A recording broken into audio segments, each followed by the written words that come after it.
So congratulations to you both. I love the single, love the album too. When you were a kid, did you sing with your father? No, I didn't sing with him. He would wait. He had this habit of like just putting me on a table in front of everybody and saying something to me. And sometimes I did, and sometimes I was too shy. Just a little bit of pressure then. Yeah, but I didn't know that in that way. I just always thought it was funny. He used to just come here, sing blah blah for them. Yeah, you know. How great! And so pulling this whole album together as well. I mean, to get those people from the past, it's a bit of magic. Yeah, it really was. I mean, you know, the whole concept of the record was a bit magical. It was the coming and thinking, because, you know, Elvis loved gospel music above all, and it wasn't just his favorite music. It's what grounded him. It's what he really loved. When he was upset, it's what he would go to. After a couple of concerts, he was always listening to gospel. And it was a really magical progression that led to, you know, Lisa doing this tremendous performance. And what was the most obvious is every single musician who was on this record, even though Elvis had passed for many, many years, was trying to impress him like I'd never seen before in a studio. Everyone was trying to do their best for Elvis. You know, we were all crying in the control room while Lisa was performing. It was just really was magical. So they were crying. How did you feel? I mean, you've done it before, but again, maybe as time goes on, do your feelings change? I was thinking technically what harmony above or below and stuff, and then I hadn't read then I looked at the lyrics and I was like, oh my God, because I wasn't familiar with this particular song. And I was just like, oh my God, this is my life right now. And I don't think I sang it very much. It was maybe 3 or 4 takes, but whatever, I just felt really emotional. It's never pleasant to sing and cry. It just doesn't happen you just can't do that in a good way. So I had to keep my composure a bit, but yeah, I felt very connected to him and to the song. You know, I was lucky. I had my dad for most of my life, from, you know, to like a good age. You lost obviously your dad younger, but do you like talk to your dad? Do you think about him every day? How does that work? No, I don't. I wouldn't say I talk to. I just remember everything and all the, you know, I just can sort of pull out of the files, you know, whatever memory I had and stuff like that. I just hope that he's, you know, maybe occasionally ask for help. Yeah. Which was the case with this record too. Like I just felt like a hand came down to me, like this, you know. It felt like that a little bit. Yeah. Because I mean, the words are just so powerful, aren't they? Yeah, because I read it and I thought, my God, I know his struggles. You know, a lot of people know what those were.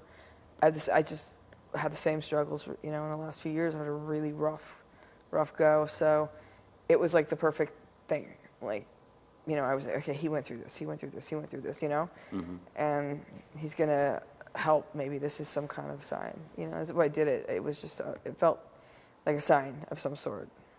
And the concept for this started, you know, in the 3 a.m. in the back of Graceland, where it just hit me. I was speaking with a film director, and it was just that this was the right time and place. And I had asked Lisa after she had done the recording. By the way, after the take she did after the gravitas, after the weight hit with the words, was the take that you hear on the record. And it's one of the most incredible takes. You can't, you know, discern where Elvis ends and Lisa. Is it above? Is it below? And it's one of the most incredible performances I've ever heard in my life.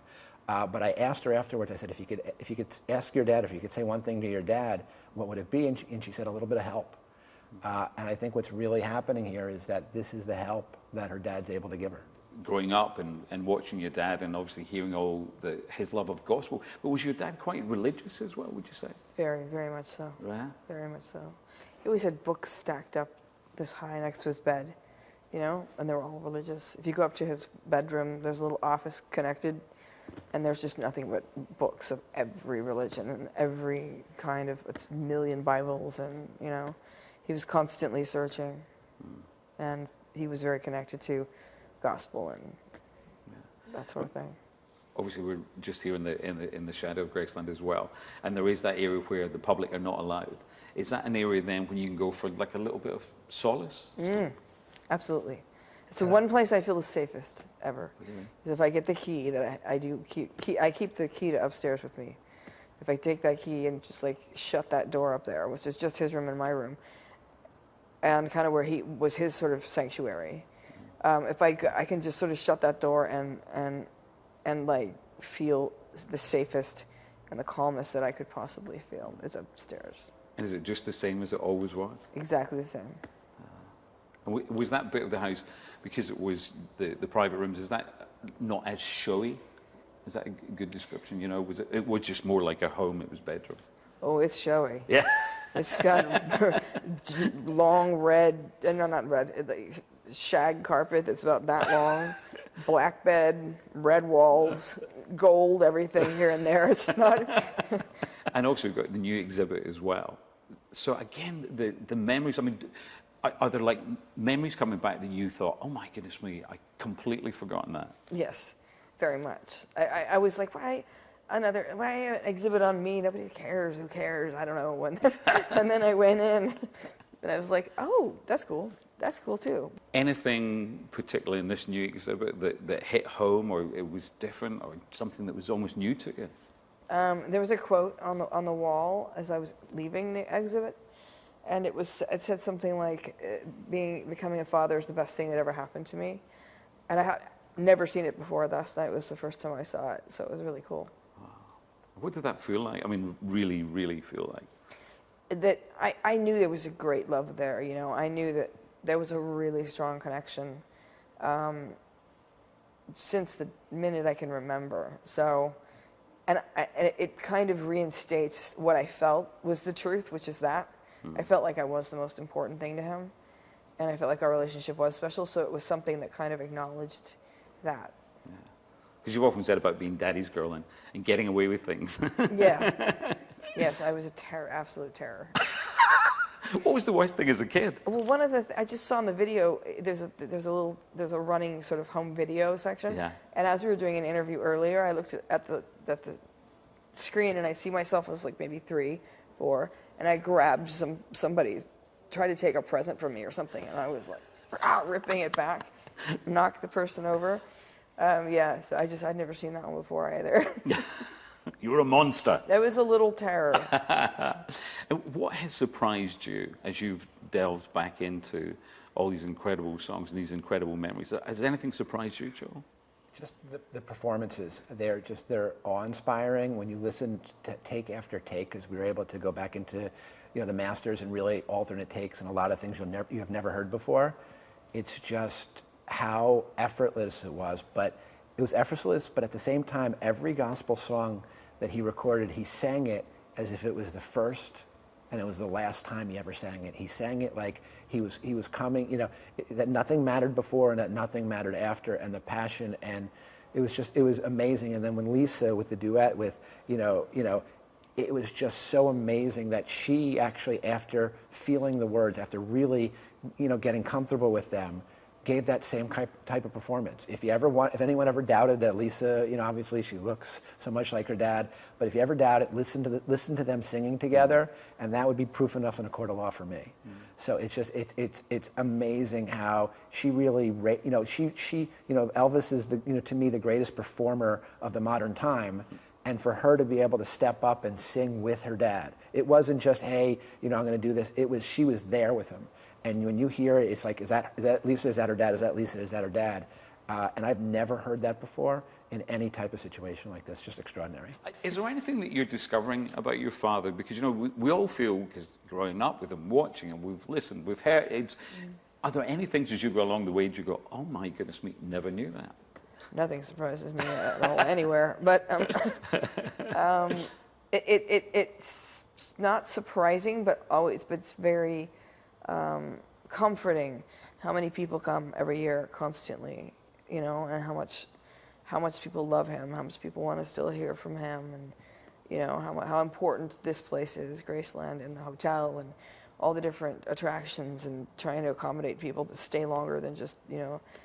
And people want to stay, so we're kind of it's expanding pretty rapidly, and I find that, you know, that to be compelling. And it's not only Elvis, it's people truly care about Lisa, they truly care about her being happy, they truly care about her being successful. And it's really the song in the album, Where No One Stands Alone, and Where No One Stands Alone is Graceland. Like having an extended family. Yeah. About 20 million of them. When it does come to the madness, and you know, here's another Elvis story, another conspiracy theory, whatever, do you read any of these? Do you just dismiss them? Do you laugh at them? I'm just always intrigued at how you would deal with them if you do have to deal with them. I am dealing with all the ones about me. I can't be bothered with anybody else at the moment. No. But, you know, I don't take, I can't take it, you know, I don't take it seriously. If you're talking about the crazy, sensationalistic, nutty stuff, yeah, I just don't read it. It would have been interesting as well, and so lovely, for him to have been able to give you advice. That would be amazing.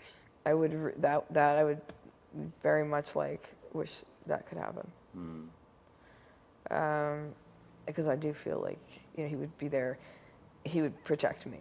Yeah. Like, I feel like that's the protection that I haven't ever had since I was 9. And so I think, especially recently, I think that he would absolutely protect me. Which is a nice feeling, knowing that he would, you know, and that's kind of why this song, that's why I did it. It just fell in my lap, and I thought, oh, I'm really connected to it right now, and for some reason this is happening, and I need to do it. And in terms of your own words as well, I mean, you know, you've spoken about it before, about a biography, and you know, coming out and setting all the records straight as well. Is that something that you still... Oh, that was tabloids again. Yeah. There's been no... You've never thought about doing it? I will absolutely do one. I just don't know when. I haven't had time to think about that. I'm still in the middle of a psychological thriller right now, and when it's over, maybe I can write it. And also, you know... Meaning my life. Yeah, okay, of course. good. Yes or no, yeah. Get through that episode first. Right. Yeah. You'll be looking forward to that, some kind of closure. I'm very much looking forward to that. The last chapter. Exactly. Not the last. Let's not go there. That yeah, no, sorry, yes. Yeah, that's a bit too dark. But yeah. Yeah, I know exactly what you mean.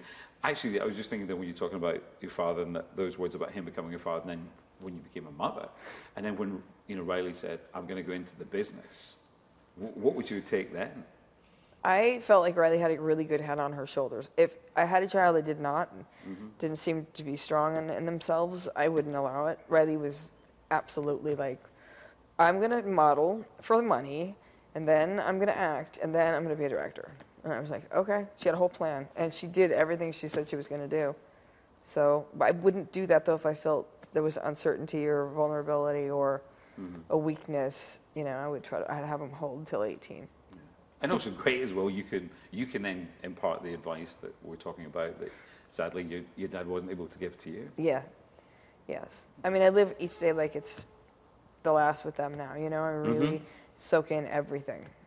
What was the hardest bit for you when you were coming to producing this album, Joe? You know, I think there was the song selection, because I think it was very clear in my mind, and I think Lisa felt a lot of the same ways. I think the single was the slowest, because it wasn't a huge hit. It wasn't a gospel song that people were used to, but you know, there were versions like Saved, you know, because Saved isn't a classic gospel song, but it's just such an amazingly powerful song. And what I looked for was the passion. So what I tried to do is I listened to Elvis, and the way I was able to listen to him was listen to his performances. And you could tell when he loved the song. You can tell when he sang that song like no one else had ever sang that song before, and maybe the last time he'd ever sing that song. So it was feeling a certain way, getting something, and then getting everyone else on board. But the hardest part might have been just getting through it, because it was so emotional. You know, it's just you know, crying in the chapel, tears of joy. You know, there are so many tears of joy that have been shed in this project that it's definitely, you know, something I'll never forget. And working with Lisa, and just hearing Lisa in the same studio that her dad had recorded 50 years before. So she sang, you know, the song in the same studio that he had done the audio for the '68 special in. And just that gravitas being there was just really so amazing and special. What do you think you've learned from this, or what will you take from this experience now, do you think? It was done out of a labor of love. I mean, Joel had a vision. I thought he was nuts singing, you know, on this thing. So when I went in and then I heard the first copy, I'm just like, I forgot if I was singing the low or the higher harmony on some parts.